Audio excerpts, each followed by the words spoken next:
Assalamualaikum warahmatullahi wabarakatuh. Perkenalkan, nama saya Rizal Saputra Sembaga. Saya dari jurusan Biologi Universitas Negeri Gorontalo. Baik, pada kesempatan kali ini saya mohon izin untuk kemudian mempresentasikan hasil tugas saya, itu mengenai pengamatan pasca panen pada buah pisang. Langsung saja kita masuk pada latar belakang, yaitu pasca panen. Pasca panen merupakan kegiatan yang dilakukan terhadap suatu komoditi, mulai dari komoditi tersebut, panen, hingga sampai ke pengguna akhir. Nah, kegiatannya itu meliputi pemanenan, pemilihan, pengolahan, pengepakan, kemudian pengangkutan, kemudian pemasaran dan penyimpanan. Nah, kenapa kita penting melakukan pasca panen? Karena dapat menghambat proses pengerusakan bahan, antara lain melalui pengawetan, penyimpanan terkontrol, dan pendinginan. Nah, penanganan pasca panen produk hortikultura adalah hal sangat penting dilakukan, mengingat bahan ini cepat rusak dalam waktu relatif singkat. Nah, satu hal yang layak diusulkan adalah penggunaan sistem penyimpanan terintegrasi, di mana dipadukan pendinginan terkontrol dengan transportasi, atau yang disebut movable storage. Nah, sehingga komoditas cepat sampai kepada konsumen dalam keadaan masih segar. Kemudian kita masuk pada dasar teori. Pada dasar teori saya membahas mengenai buah yang saya ambil sebagai objek. Nah, saya mengambil buah pisang. Pisang merupakan buah yang banyak digemari oleh semua kalangan masyarakat karena harganya yang relatif murah, kemudian mudah dibudidayakan dan dapat dipanen sepanjang tahun. Nah, pisang mengandung vitamin, mineral, dan serat yang dapat dikonsumsi kapan saja dan pada segala tingkatan usia. Itu menurut Rahayu 2014 dalam penelitiannya. Kemudian, buah pisang termasuk bahan pangan yang mudah rusak atau perishable karena masih berlangsungnya proses respirasi meskipun buah tersebut sudah dipanen. Itu menurut Kuntarsi 2012 dalam penelitiannya. Nah, kemudian ada penelitian Sutowijoyo 2013 menyatakan panen terbaik untuk penanganan pasca panen dalam rangka memperpanjang umur simpan pada pisang, yaitu sekitar 95 HSA, sedangkan untuk pisang kepok itu 110 HSA. Nah, masalah penanganan pasca panen pada pisang salah satunya adalah penentuan umur petik yang kurang tepat. Hal ini berdampak pada mutu dan kualitas pisang akibat terlalu cepat atau terlalu lambat petani dalam menentukan umur petik. Jadi umur petik juga itu berpengaruh terhadap kualitas pisang yang kemudian akan dipasarkan. Baik, kita masuk pada metode pengamatan. Metode pengamatan ini membahas mengenai bagaimana cara saya mengamati perlakuan atau percobaan untuk pengamatan ini. Jadi alat yang saya pakai itu alat dan bahan yang digunakan berupa satu buah pisang mentah, kemudian alat tulis menulis, kemudian kamera. Nah, percobaan ini dilakukan dengan cara menyimpan buah pisang di ruangan tertutup atau pada suhu kamar begitu. Nah, kemudian diamati perubahan yang terjadi selama 3 hari berturut-turut, dan kemudian untuk perubahan seperti perubahan warna diambil gambar setiap harinya. Kemudian kita masuk pada hasil dan pembahasan. Nah, kita bisa lihat pada gambar ini. Ini merupakan gambar buah pisang pada hari pengamatan hari pertama, yaitu Minggu tanggal 10/10/2021. Jadi ini kita masih bisa lihat pisangnya ini masih berwarna hijau, dan dia belum masak.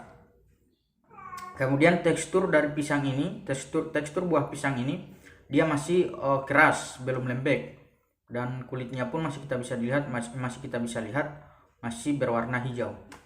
Kita lanjut. Nah, pada hari kedua, yaitu Senin tanggal 12/10/2021, itu pisangnya itu sudah berubah warna, dia sudah kuning. Kemudian teksturnya sudah lembek. Jadi ini pisang sudah matang, teksturnya sudah lembek, kemudian berubah warna menjadi kuning. Nah, pada hari ketiga pengamatan, itu pisang sudah warnanya sudah cukup kuning, kemudian sudah teksturnya itu sudah sudah sangat lembek. Jadi pada hari ketiga itu dia sudah sangat lembek, kemudian sudah ada aroma aroma yang tidak sedap. Kemudian sudah muncul bentuk bintik atau sudah muncul bintik-bintik hitam pada pisang, atau warnanya atau kulit pisang sudah berwarna kuning kehitam-hitaman seperti kita lihat pada gambar ini. Itu adalah hasil pengamatan yang saya lakukan selama 3 hari. Nah, kemudian pada pembahasan saya mengambil laju respirasi pada buah. Nah, umur simpan merupakan parameter utama untuk mengetahui daya simpan buah pisang dalam mempertahankan kesegarannya. Nah, sampai buah tersebut ke tangan konsumen. Umur simpan diamati dari perubahan skala warna, kulit, kemudian dimulai dari umur simpan diamati dari perubahan skala warna kulit, kemudian buah pisang dimulai dari skala warna 1, 2, 3, 4 dan 5, 1, 2, 3, 4, 5 dan 6 sampai skala warna 7. Nah, hasil penelitian menunjukkan bahwa semakin tua umur petik, semakin cepat mencapai kematangan pasca panen, sehingga masa simpan menjadi lebih pendek. Itu menurut Rahayu 2014. Nah, dalam hasil pengamatan yang saya dapatkan, warna kulit pisang hanya berubah 1, 2, sampai 3 kali.